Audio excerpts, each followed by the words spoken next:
Welcome to the Merlin and Metro News Network. Today's program covers the elevator and pitch trim systems.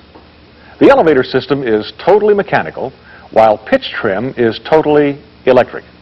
Neither system is a frequent source of problems. Now let's roll the program.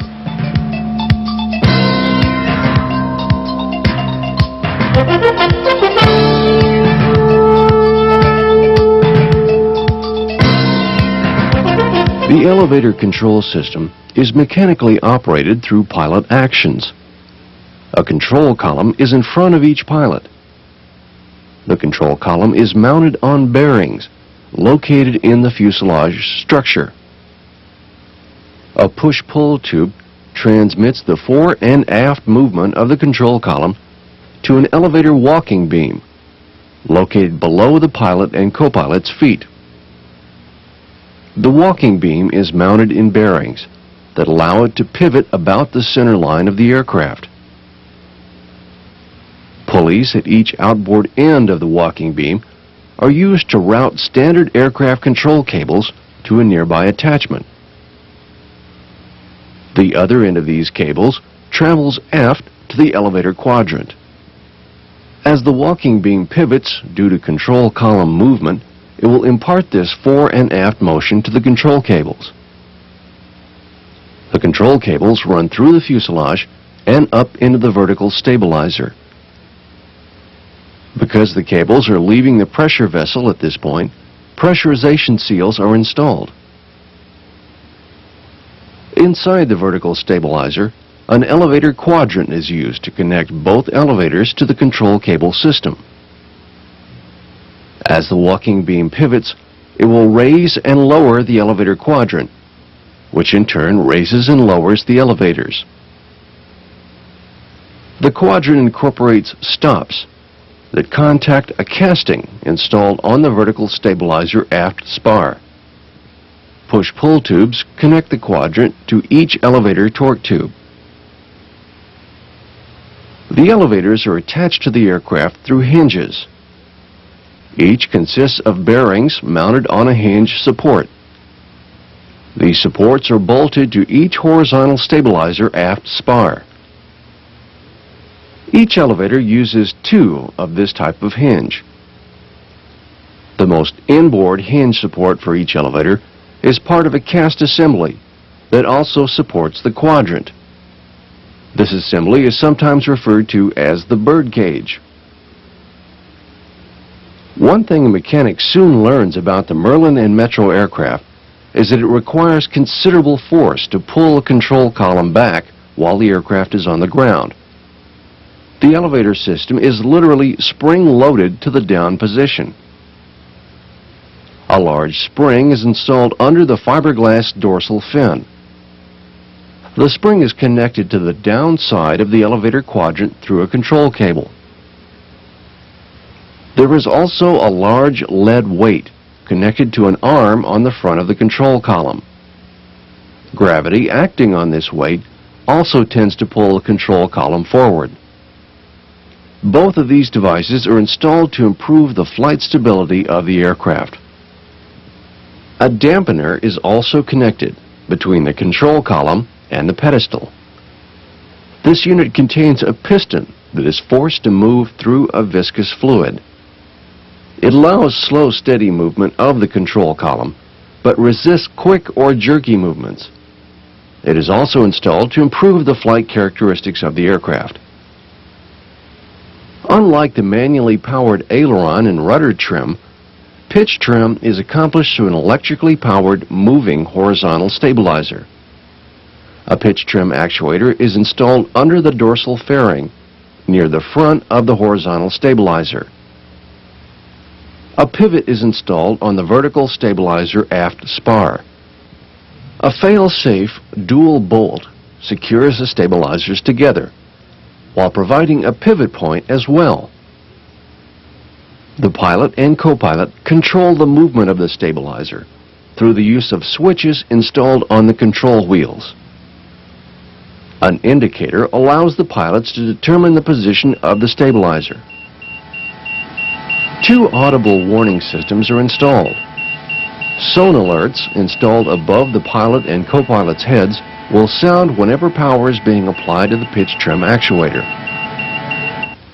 An out-of-trim warning horn is also installed, which will sound if takeoff is attempted with the stabilizer positioned out of the takeoff trim range. There are two limits to the travel of the system.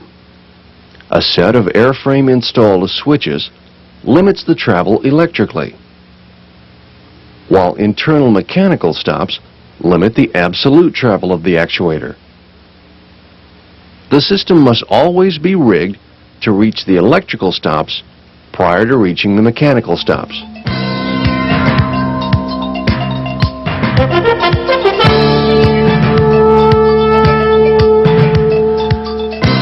The mechanical stops that are mentioned are contained within the actuator. There are no mechanical pitch trim stops installed in the airframe. The sound the actuator makes when it hits the internal mechanical stops is fairly easy to detect. When stopped electrically, the actuator sound stops cleanly, but when it hits the mechanicals, it ends with an entirely different sound. And now let's return to the conclusion of our program.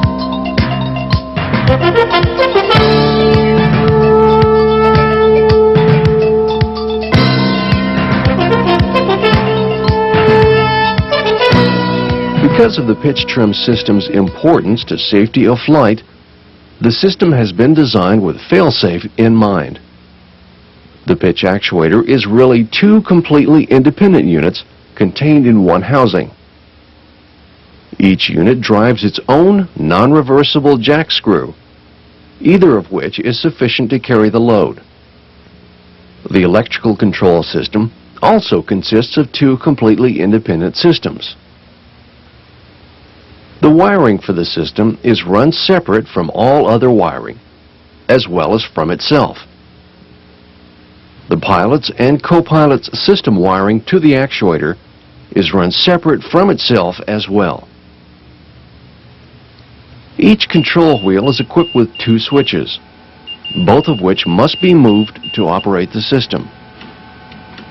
One switch provides power to the pitch trim actuator, while the other provides the ground. The actuator should not move when either switch is actuated singly, but should move when both are actuated simultaneously. Since one of these switches provides power to the actuator, movement of that switch by itself should cause the sonar alert to sound, but the actuator should not move. Transfer of control between the pilot and co-pilot system is accomplished by two separate switches that are mechanically connected. These redundancies are necessary to ensure that no single electrical system can render the entire system uncontrollable. An audible warning is provided anytime electrical power is being supplied to the actuator. These warnings, called sonar alerts, receive their power from the actuator through still other entirely separate wiring.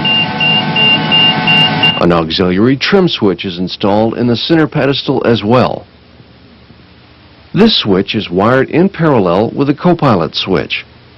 Its primary use would be by the pilot should his system fail during single pilot operation.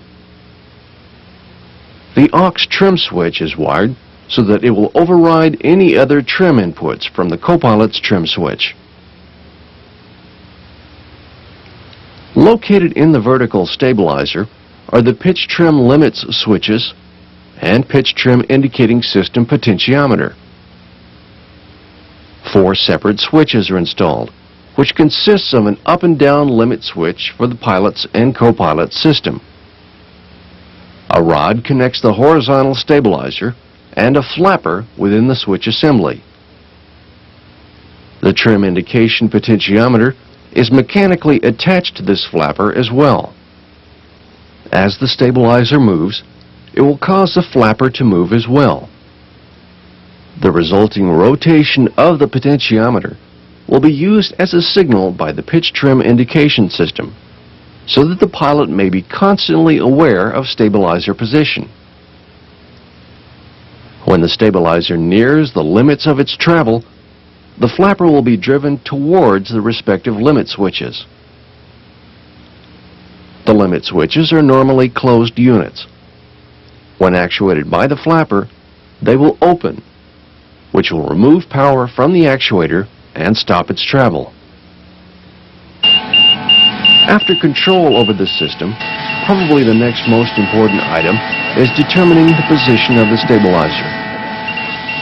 While the stabilizer is normally adjusted as needed to properly trim the aircraft, it must be located within certain limits during landing and takeoff operations.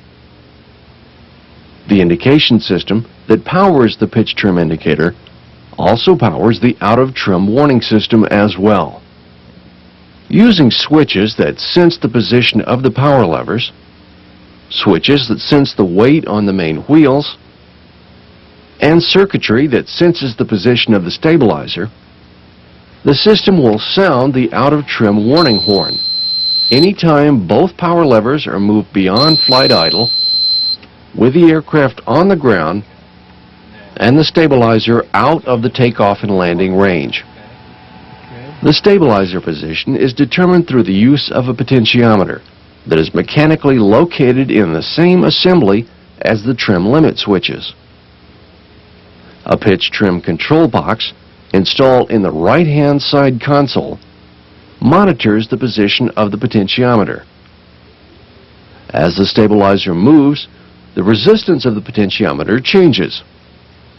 This resistance is part of an amplifier circuit within the control box.